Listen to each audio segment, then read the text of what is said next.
In a world gone mad, this is Loving, Caring, Sharing.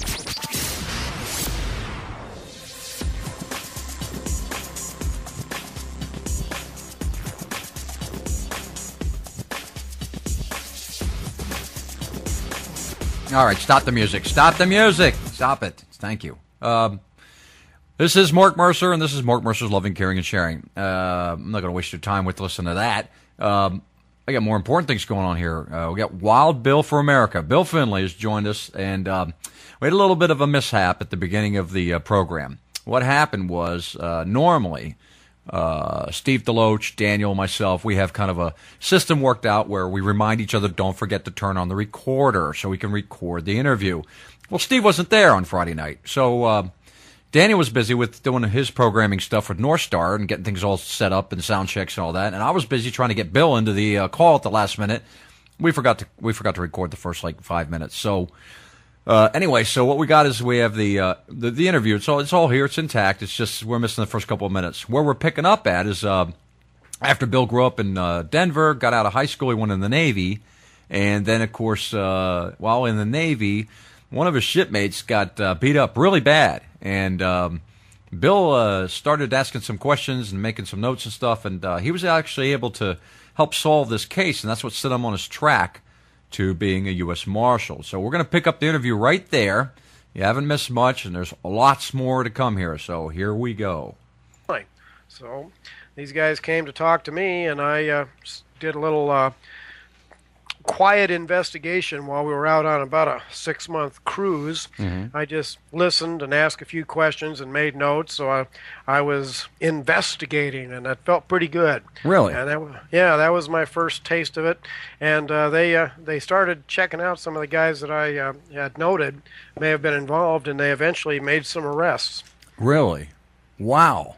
Well, that had to be that had to be it for you. It's like, what am I doing? This is where I belong, right? That, and I remembered the experiences I had as a victim of bullies, and I decided I was going to start standing up against criminals. Is that right? So what happened? I mean, you did your 4 years, and then you were discharged, and you went. What did you do? How'd you segue? Went back to the Denver suburb where I grew up, and started applying for jobs, and took the first job that was offered to me at the Brighton Police Department. Is that right? Oh, so you went out as a patrolman? Yes. Uh-huh. Okay. And how was that? What was that experience like for you?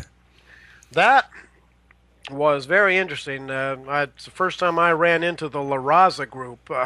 What's that? A gang? It's the Hispanic group that believes that the United States was stolen from them, and they're going to take it back by force if necessary. Oh, nice guys. Yeah, I remember the first time I met one of these guys, the lieutenant and I were at the 7-Eleven standing outside the door talking when this guy pulls in. He walks up and he sticks his finger in my face and says, "Screw you, pig," and walks on in. Nice guy. And the lieutenant looks at me and says, "You know that guy?" I said, "No, I've never seen him." Yeah, right. And he comes out and he does the same thing again to both of us, and he gets in his car and just burns the tires, tearing out of there. And the lieutenant says, "That's it, go get him." So I chased this guy down. He got to his house. When he got out, I jumped out and intercepted him and said, "Driver's license and registration, please." And he said, basically, "Screw you." And I told him a few times, I said, "If you don't, I'm going to jail you." And so I finally had to arrest this guy, and as I was putting him in handcuffs, he spun around and slugged me as hard as he could right in the gut. Turned out he was the local Golden Gloves boxing champ. Oh, boy. And he didn't know it, but I was wearing a bulletproof vest with a steel plate in it. Oh, nice. And I took his best punch, and I grabbed him by his long hair, and down on the ground we went, and the fight was on. Is that right? Pretty soon the lieutenant got there and landed on him. We got him in handcuffs. And I was taking him to jail. I said, "Man, I've never seen you in my life. Why would you treat me like that?" And I'll never forget what he said. He said, "Man, that's the way of the La Raza." Jeez. So they're not a really warm, fuzzy kind of bunch of guys, are they? No, nope, they're not. I don't have a lot of respect for people like that. In fact, I just did Well, a Wild Bill video today. Oh, yeah? Taking on the new Black Panthers. It's here about in time. Thank you. Thank you, by the Yeah. way. Yeah. I've got about 3 videos planned for those guys, and hopefully I'll be hearing from them. You can almost count it. Oh, by the way, the other laughing in the background, you guys, in case you're wondering, that's a Wild Bill version 2.0. That's Bill Lumen. Say hi, Bill. Lumen, all right. Hey, Wild Bill, how you doing, sir? Doing good. I might need you to come down here and guard my back for a while. Yeah, we might have to do that. Yeah, really. You set up a perimeter. No kidding. Yeah, It picking would be a an fight honor. with some nasty people. Yeah, I want to thank you, Bill Lumen, for hooking me up with Bill. With Wild Bill, because it's been a long time coming, and I've been really looking forward to this evening. And so that was in your first. You were a rookie when this all happened with this. What's the name of this group again? The what? The La Raza. La Raza. Okay, just think of somebody who's razzing you. Okay, go ahead. Yeah, and I did that for a few years, and then I finally got on with the U.S. Marshals. It's all right. So now, how many years were you just a patrolman? I did 4 years there. All right. And, Okay. Yeah. So you're And, in your late 20s now. Yeah, getting up there. Okay. Still single guy? No, I did get married about that time. Oh, okay. But that was a walking disaster. Oh yeah? And, I can yeah. relate to that. Okay. We ended up getting divorced, and and the day the divorce went through, the U.S. Marshals called me and asked if I still wanted that job. And, man, that was my dream, was to get on with the U.S. Department of Justice. No kidding. Turned out it was a great big title with a little itty-bitty paycheck. Yeah, yeah, right. Yeah, but I've always been fascinated by the U.S. Marshals. I mean, Hollywood has its take on it. You watch a movie like The Fugitive, with Tommy Lee Jones, something like that, and you think, wow, these guys are cutting edge. These guys are sharp. So what was that like for you going into the U.S. Marshals? I mean, I presume they sent you through a whole training like boot camp kind of thing?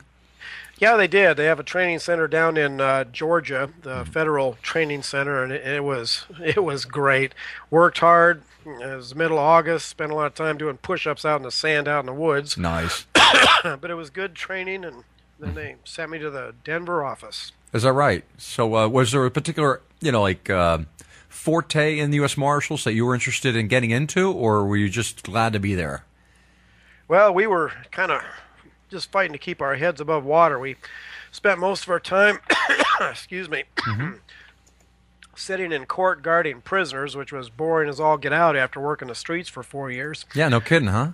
But I did get a few fugitive investigations. We captured the FBI's #1 fugitive on a fluke. Really? And, yeah, that was in Black Hawk, Colorado. Can you tell us about that? William Joseph Doherty. He was escaped from prison, and that's why we were after him. And he was a bank robber, so the FBI was also after him. And we had information that he and his new wife were somewhere in the Colorado area.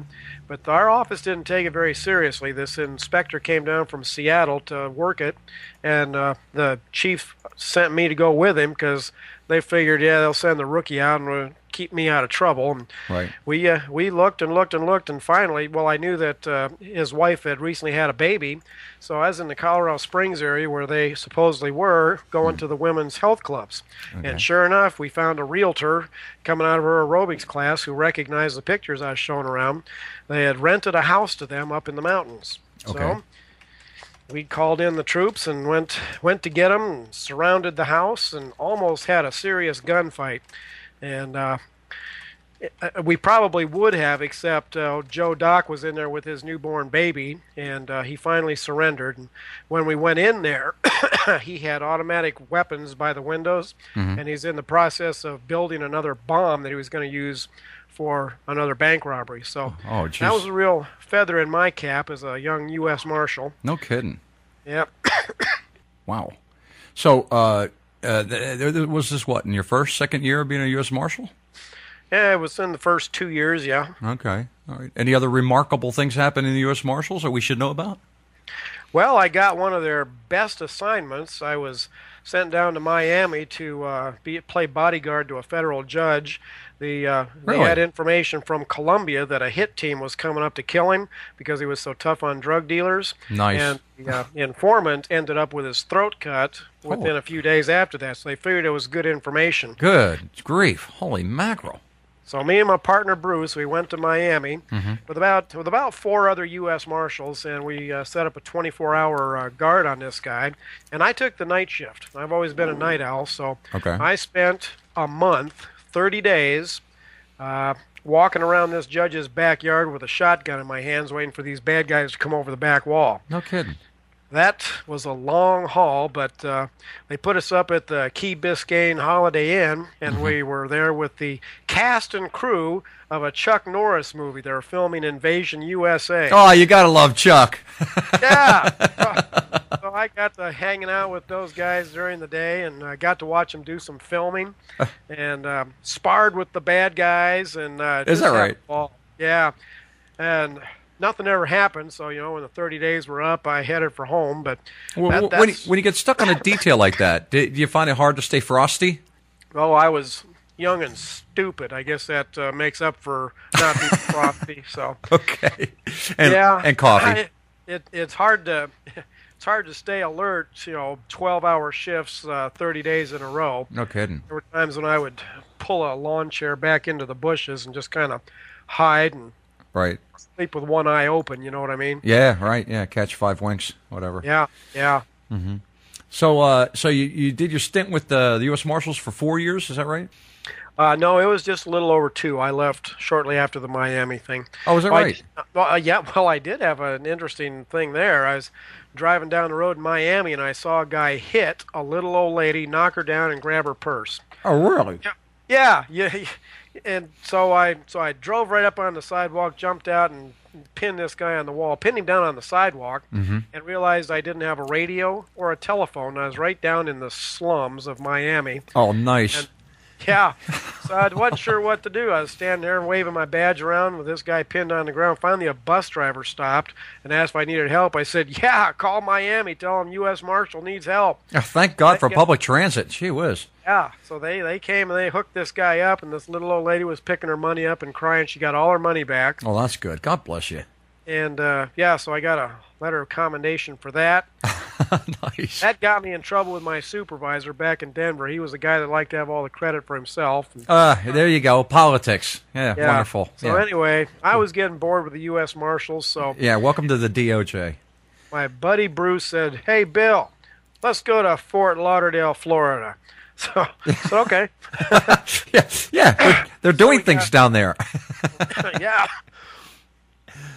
Yeah, we ended up raiding crack houses down there, and it was a roller coaster ride every night. Oh, really? That was with the Marshals also? No, that was with the Broward County Sheriff's Office. Oh, so you switched hats? I decided to go back to wearing a uniform because that's where the action is. So you worked Broward? Yes. That's ladies and gentlemen, for those of you who may be overseas and not aware of this, Broward County is notorious for some of the most felonious activities ever to take place on this soil.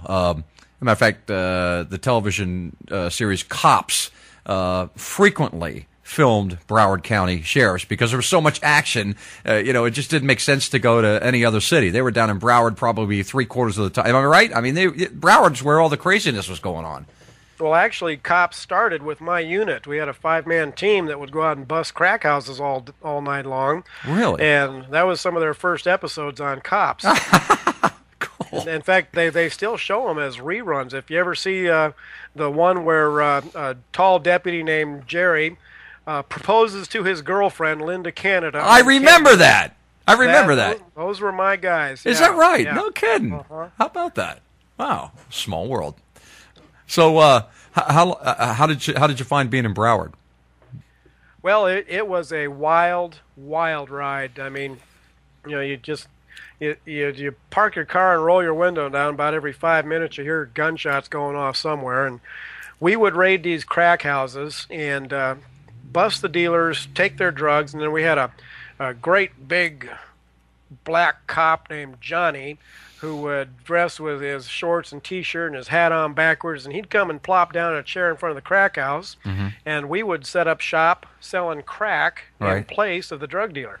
Really? So it was a sting operation. It was a sting operation, and the rest of us would hide around the corner, and about every 20 minutes, somebody'd drive up and say, "Hey, man, I want to buy some rocks." And Johnny'd say, "Well, get out your car, man, I don't deliver." And guys would come over, and Johnny'd be pulling out these crack rocks, showing them to him, and I'd be on the radio telling the guys, okay, they're looking at the merchandise, and